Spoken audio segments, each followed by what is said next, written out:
Praise to the lord. ఈరోజు దేవుడు మనకిచ్చినటువంటి వాగ్దానం ఏంటంటే 2వ రాజుల గ్రంథము 17వ అధ్యాయము 39వ వచనం. మీ దేవుడైన యెహోవా యందు భయభక్తులు గలవారై యుండిన ఎడల ఆయన మీ శత్రువుల చేతిలో నుండి మిమ్మును విడిపించునని ఆయన సెలవిచ్చెను. ఆమేన్. మన శత్రువు ఎంత పెద్దవాడైనా సరే, మన శత్రువుని మనము ఎదుర్కోలేనంత శక్తిమంతుడైనా సరే, మన శత్రువు మీద మనము జయము పొందలేని పరిస్థితుల్లో మనము ఉన్ననో సరే, ఆయన ఖచ్చితంగా ఆయన యందు ఎవరైతే భయభక్తులు కలిగి ఉంటారో వారిని ఖచ్చితంగా ఆయన వారి శత్రువుల చేతుల నుంచి విడిపిస్తాడు. మనము పోరాటము చేసేటప్పుడు మనము జయించలేని పరిస్థితి మనకుంటే అవసరమైతే ఆయనే మన తరపున పోరాటము చేసి ఆ శత్రువు నుంచి మనల్ని విడిపిస్తాడు. యూదా రాజు అయినటువంటి హిజ్కియా పరిపాలన చేసేటప్పుడు ఆషూరు రాజు అయినటువంటి సన్హెరెబు ఈ యూదా వాళ్ళ మీదకి యుద్ధానికి వస్తాడు. యుద్ధానికి వచ్చినప్పుడు ఆ పట్టణము మీదకి ఎంతమంది వస్తారంటే చాలా ఎక్కువ మంది వస్తారు. ఇక ఈ హిజ్కియా జయించటము అసాధ్యము. అంత ఎక్కువ మంది వచ్చి ఆ పట్టణము చుట్టూ ముట్టడి వేసి ఉంటారు. లోపల ఉన్నటువంటి ఆ ప్రజలు కూడా జయించటం వల్ల కాదు అనుకునే పరిస్థితి ఏర్పడింది. పట్టణము చుట్టూ ఆ దేశము చుట్టూ శత్రువులు వచ్చి ఉన్నారు. రాజును పిలిపించాడు. సన్హెరీబు క్రింద ఒక మనిషిని ఏర్పాటు చేసి ఈ పట్టణం మీద పంపించాడు. అతని పేరు రబ్షాకే. ఈ రబ్షాకే ఈ పట్టణమును చుట్టి ఆయన మాట్లాడుతూ ఉన్న మాటలు జీవము గల దేవుణ్ణి వ్యతిరేకించే విధంగా ఉన్నాయి. హిజ్కియాని పిలిపించి రమ్మనినప్పుడు హిజ్కియా రాకుండా తన క్రింద ఉన్నటువంటి ఒక ముగ్గురిని ఆ రబ్షాకే దగ్గరికి పంపిస్తాడు.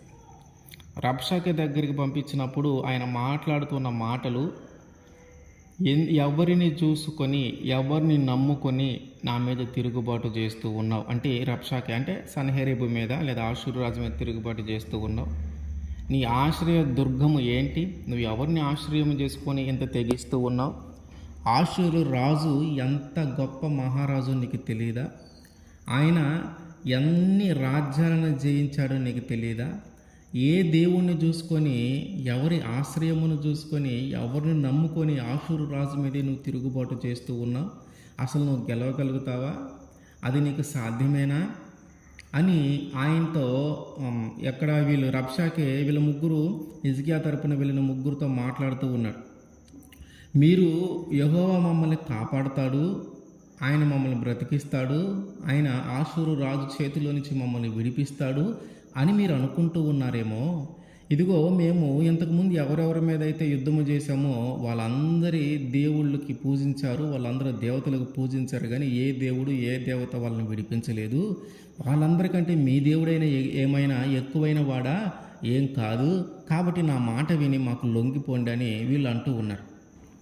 అయితే ఈ విషయము తీసుకొని వచ్చి హిజ్కియాకి తెలియజేశారు తను పంపించిన వారు. వీరందరూ కూడా వెళ్ళి దేవునికి ప్రార్థన చేస్తూ ఉన్నారు. వీళ్ళందరూ ప్రార్థన చేస్తూ ఉన్నప్పుడు దేవుడు అంటూ ఉన్నాడు, అతను కనీసము ఈ పట్టణంలోనికి కూడా నేను రానివ్వను. దేవుడు హిజ్కియాలతో మాట్లాడుతూ ఉన్నాడు. ఆ బయట ఉన్నటువంటి ఆ రబ్షాకే అయినా సన్హెరీబు వాళ్ళైనా సరే, ఆ ఆషూరు సంబంధించిన వాళ్ళు ఎవరు కూడా యూదాలోకి ప్రవేశించరు. కాబట్టి నువ్వు ధైర్యంగా ఉండు. నీ శత్రువును చూసి నువ్వు భయపడవద్దు. అక్కడ వాళ్ళు ఎంతమంది అయినా ఉండని, వాళ్ళు ఈ లోపలికి వస్తే మనం ఎవరమో సరిపోము, వాళ్ళు ఖచ్చితంగా మనల్ని జయిస్తారు అని అంత ఎక్కువ మంది అయినా ఉండని, నీ శత్రువును చూసి నువ్వు భయపడవద్దు అని దేవుడు సెలవిస్తూ ఉన్నాడు. కాబట్టి ప్రజలందరూ కూడా లోపల వారి పనులు వాళ్ళు చేసుకుంటూ ఉన్నారు. కానీ బయట ఉన్న వాళ్ళకి మాత్రం కోపం వస్తూ ఉంది. ఎందుకంటే ఇంతమంది మీద దండెత్తి వచ్చినా వీళ్ళకి జయించడానికి అవకాశం లేకపోయినా అసలు వీళ్ళు విజయం సాధించడానికి ఏ కోణాన కూడా వాళ్ళకి అవకాశం అవకాశం లేకపోయినా వాళ్ళు ఎవరు కూడా ముందుకు రావట్ల. అంటే వీళ్ళకి బానిసలుగా ఉండటానికి, వీళ్ళ యొక్క అధికారానికి ఒప్పుకోవటానికి ఎవరు రావట్లా. మళ్ళీ అంటున్నాడు, హిజ్కియాను చూసి మీరు మోసపోవద్దు. ఒకవేళ హిజ్కియా మీకేమైనా మాయ మాటలు చెబుతా ఉన్నాడేమో. హిజ్కియా వాళ్ళ దగ్గరికి వెళ్ళొద్దు, ఆషూరు రాజు దగ్గరికి వెళ్ళొద్దు, ఇదిగో నేను మిమ్మల్ని కాపాడుతాను, నేను మిమ్మల్ని రక్షిస్తానని మీకు మాయ మాటలు చెబుతా ఉన్నాడేమో. హిజ్కియాని మీరు నమ్మొద్దు, నా మాట నమ్మండి అని రబ్షాకే పలుకుతా ఉన్నాడు. నా మాట నమ్మండి, నా మాట ఎవరైతే నమ్ముతారో వాళ్ళందరూ రేపటి నుంచి సమృద్ధిగా తినగలుగుతారు.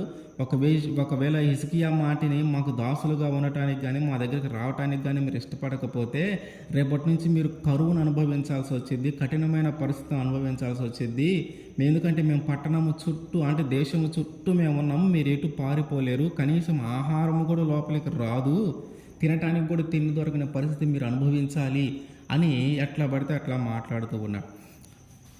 మేము ఎన్నో దేశాల మీద యుద్ధానికి వెళ్ళాము, వాళ్ళందరూ కూడా వారి వారి దేవతలకి దేవుళ్ళు పూజించారు, ఎవరు గెలవలేకపోయారు, కాబట్టి మీ దేవుడు కూడా మిమ్మల్ని కాపాడడు, నా మాట వినండి అంటున్నాడు రబ్షాకే. ఈ మాటలన్నీ వింటుంటే వీళ్ళు మళ్ళీ దేవుడికి ప్రార్థన చేస్తూ ఉన్నారు. అసలు కనీసం వాళ్ళ లోపలకు కూడా రారని దేవుడు చెప్తూ ఉన్నాడు. కాబట్టి అప్పుడు దేవుడు ఏం చేశాడంటే ఆషూరు రాజును గూర్చి ఒకసారి మనం చూద్దాం. 2వ రాజుల గ్రంథము 19వ అధ్యాయము 32వ వచనం.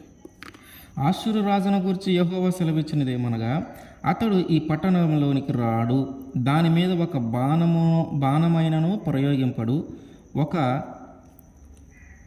కేడెమైనను దానికి కనపరచడు, దాని ఎదుట ముట్టడి దిబ్బ కట్టడు. ఈ పట్టణంలోనికి రాక తాను వచ్చిన మార్గముననే అతడు తిరిగిపోవును. ఇదే యెహోవా వాక్కు. నా నిమిత్తమును నా సేవకుడైన దావీదు నిమిత్తమును నేను ఈ పట్టణమును కాపాడి రక్షించుదును.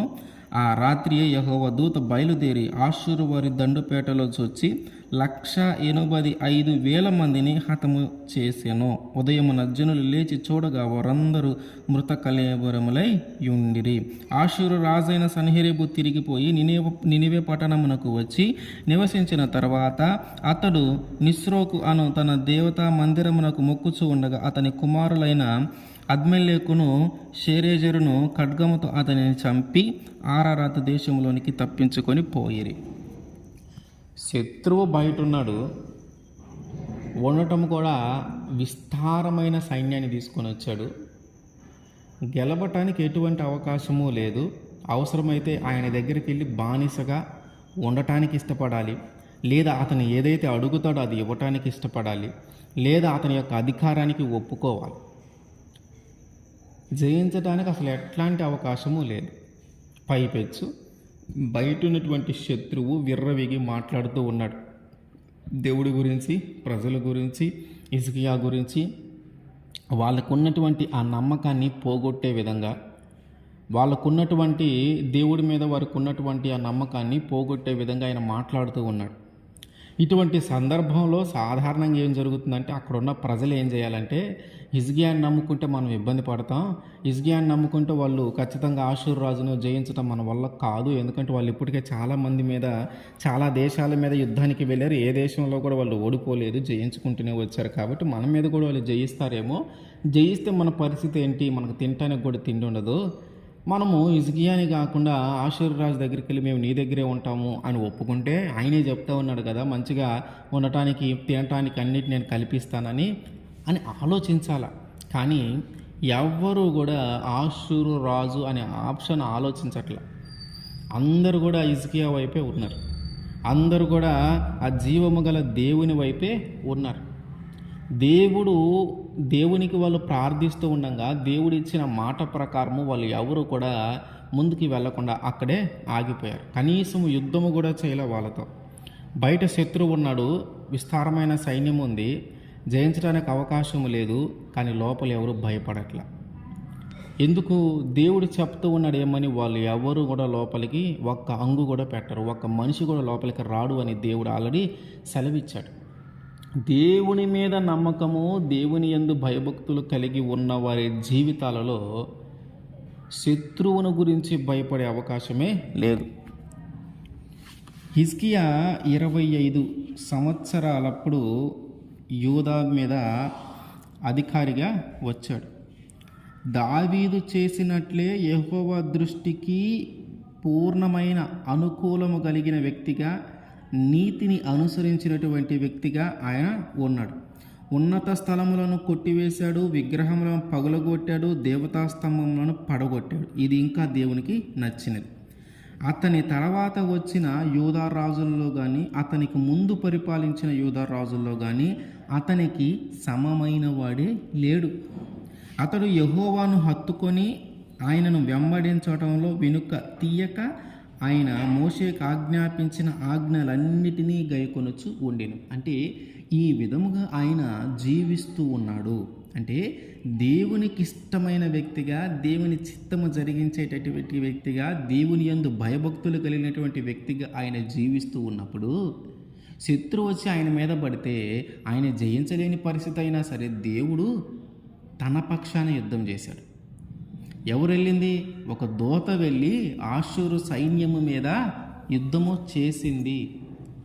లోపల ఉన్నటువంటి వారు ఎవరు బయటికి వెళ్ళలా, బయట ఉన్నవారు ఎవరు కూడా లోపలికి రాలా.